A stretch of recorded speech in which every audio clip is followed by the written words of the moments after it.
da Benchmark, minha carreira, que eu me apaixonei, fiz um monte de coisa, falo sempre que eu sou multi, mas eu me achei quando eu conheci a corretagem. Né? Então, não sei se é o meu jeito chato, exigente, meio louca, que acaba dando certo. Então, tudo que eu faço por amor, quando vou passando no slide ali, toda a minha história, quando eu me proponho fazer uma coisa, eu vou até o fim, né? E vou com amor, com paixão, choro, grito, perneio, brigo, né? Tal, bato na mesa, adoro o tapete vermelho e de salto alto.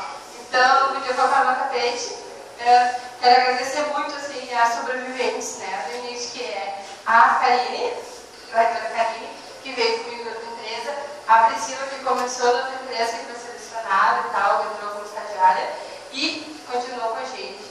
Obrigada, Priscila, obrigada, Karine. Também agradeço aos outros que vieram aos poucos se juntando a ventilar. Uns vieram, outros a gente trouxe, veio aqui na Marcos, o Juliano. Ele veio como proprietário do imóvel e a gente catou ele para ser para corretora e tal. A Deise veio em seguida também, que eu ficava sempre falando, trata a Deise, né? Trouxe a Deise também.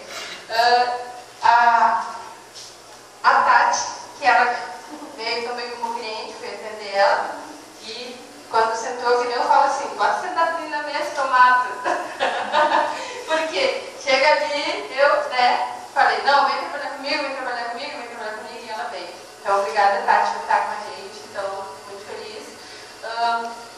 O Jeffrey veio, né, veio para ficar. O Jeffrey veio quietinho, né? Então, a pessoa falou assim, tu não conversa muito com ele, deixa ele quietinho no canto dele, porque é meio encabulado e tal, né? Não, daí ele chegou quietinho ali, a pessoa deu uma volta assim, e o Jeff, né, se soltou assim, no meio da mulherada, caiu da gargalhada na casa, se sentiu e tal, ficou se sentir em casa. Então, ela veio para ficar.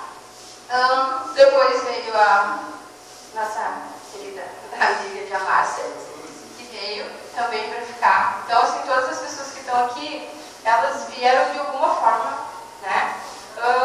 Por algum motivo, nada por acaso. A Paula veio em seguida, foi, resgatei, volta aqui, não vai, a gente segura. E, então, todo mundo veio, não é por acaso que cada um tem seu papel aqui na Benchmark, que eu sempre falo na reunião, eu sou uma corretora de imóveis, igual a vocês. Faço por amor, paixão, corro atrás, um trabalho diferenciado que eu proponho, que é não trabalhar o cliente, né? Porque imóvel a gente tem um monte. Vamos procurar o cliente, pegar ele para nós e fechar o negócio. Que vem acontecendo e vem dando certo, né? Com todos aqui que se propõem fazer isso. Eu estou aqui para ajudar todo mundo. Eu falo assim, eu sou tudo e sou nada ao mesmo tempo, né? Estou enlouquecida e às vezes não consigo, não vai dar. Mas aí vai lá e dá certo, as coisas acontecem. Né? Então, o Jeffrey, ele veio, eu sempre falei, eu conheço cada um aqui dentro da imobiliária. Todo mundo um pedacinho da Benchmark, todo mundo crescer junto, a Benchmark não existiria se não fosse cada um de vocês. Eu não sou nada, eu sou tudo, não sou nada, eu sou igualzinho a vocês, amo o que eu faço. E quero passar para vocês. Então, e está dando certo. Eu fico feliz por isso, para vocês terem esse gosto que eu tenho. Né? Então, eu convidei, vi as necessidades, aumentou o pessoal, a gente cresceu muito, graças a Deus. Eu falei para o Jeffrey, né? Precisa de um apoio aí, vi nele um potencial, aquele guri quietinho, sabe? Os quietinhos que são, né? Melhores? Falei assim, cá, vamos conversar. Tá de gerente da Betlar, está desempenhando o papel muito bem, parabéns. Obrigada pela parceria, sempre parceiro, né? Junto lá trabalhando. E como eu sempre falo, nós somos a Betlar. Né? Betlar, eu não escolhi nem o nome. Né? Vamos dizer que eu escolhi o layout. Né? Então, o pessoal escolheu, cada um escolheu uma coisa e a gente acabou girando. A cor